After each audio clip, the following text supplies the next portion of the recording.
Attempt to murder हुआ है उसके साथ एक मखौल चलाती है ये सरकार। इसका जो मजाक बनाया गया है योगी सरकार द्वारा, इस ब्राह्मणवादी सरकार द्वारा, उसके खिलाफ हम यहाँ पर इकट्ठा हुए हैं। जहाँ पर जो महिला जितनी ज्यादा शोषित है उसके अधिकार उतने ही बुलंदी के साथ उठाए जाएंगे। ये योगी आदित्यनाथ जैसी बेशर्म सरकारें, ब्राह्मणवादी सरकारें, जातिवादी सरकारें इस्तीफा दें और उसके बाद लगातार जनता इस बात का इवैल्यूएशन करे। हम इसलिए प्रोटेस्ट कर रहे हैं योगी सरकार के खिलाफ क्योंकि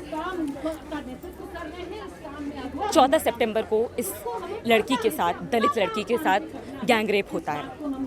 14 दिन तक उसको, एक मरते हुए इंसान को जिसके ऊपर अटैक हुआ है, जिसका गैंग रेप हुआ है, जिसका अटेम्प्ट टू मर्डर हुआ है, उसके साथ एक मखौल चलाती है ये सरकार। उसके बाद उसकी मौत हो जाती है। उसके बाद भी लगातार उस शासन, प्रशासन, तंत्र, सरकार, पूरा तंत्र जो है उसको ढकने की, उसका एक मजाक बनाने की कोशिश करती है वो व्यवस्था। जहाँ पर हम देख रहे हैं कि लगातार रोज़ अखबार के हर पन्ने पर हर एक देश के जिले से और सबसे ज़्यादा उत्तर प्रदेश में से दलित महिलाओं और महिलाओं के खिलाफ शोषण, गैंगरेप, रेप, डोमेस्टिक वायलेंस की वारदातें रोज आती हैं। एक आंकड़े अगर आप देख लेंगे, हर 15 मिनट पर जिससे एक महिला का रेप होता है, दलित महिलाओं पर क्या रेप होता है, क्या गैंग रेप होता है, उनका मर्डर हो जाता है, उनके साथ किस किस तरीके के शोषण की वारदातें होती हैं, इनको दर्ज तक नहीं किया जाता है।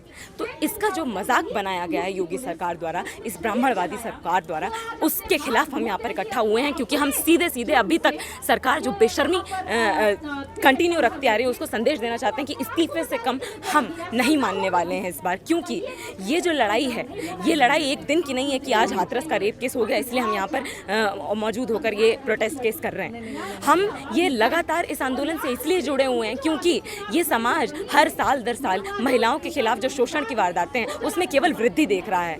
और सबसे ज़्यादा वृद्धि आती है जो दलित महिलाएँ हैं, जो इस बढ़ते हुए जातिवादी समाज की सबसे बुरी मार झेल रही हैं। उनके हकों के लिए हम लड़ना चाहते हैं, उनकी समाज में एक बराबर के कद के लिए हम लड़ना चाहते हैं। और उसका सबसे पहला कदम यही होगा कि ये योगी आदित्यनाथ जैसी बेशर्म सरकारें, ब्राह्मणवादी सरकारें, जातिवादी सरकारें इस्तीफा दें और उसके बाद लगातार जनता इस बात का इवैल्यूएशन करे कि आखिर इन सरकारों को किन पैमानों पर हम चुनते हैं। जी नहीं, हम ये भी नहीं कहते हैं कि दोषियों को सज़ा हो जाएगी उसके बाद ही वारदातें बंद हो जाएंगी। क्यों?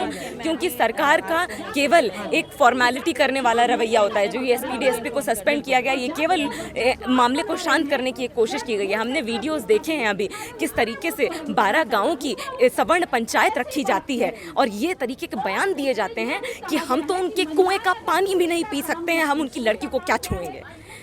और इस पर सरकार के मुख्यमंत्री का कोई बयान नहीं आता है।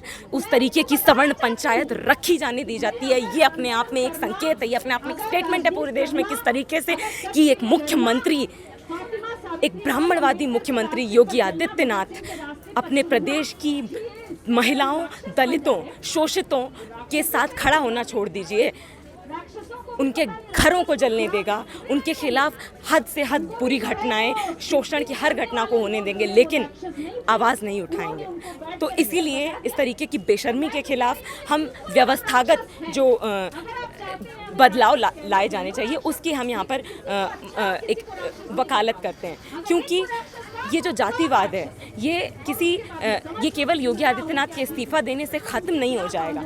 उसके लिए हमें लगातार आंदोलन से जुड़े रहने की ज़रूरत है, जहाँ पर केवल महिलाओं के हक की जनरल बात नहीं की जाएगी, जहाँ पर जो महिला जितनी ज़्यादा शोषित है उसके अधिकार उतने ही बुलंदी के साथ उठाए जाएंगे। इनकलाब जिंदाबाद।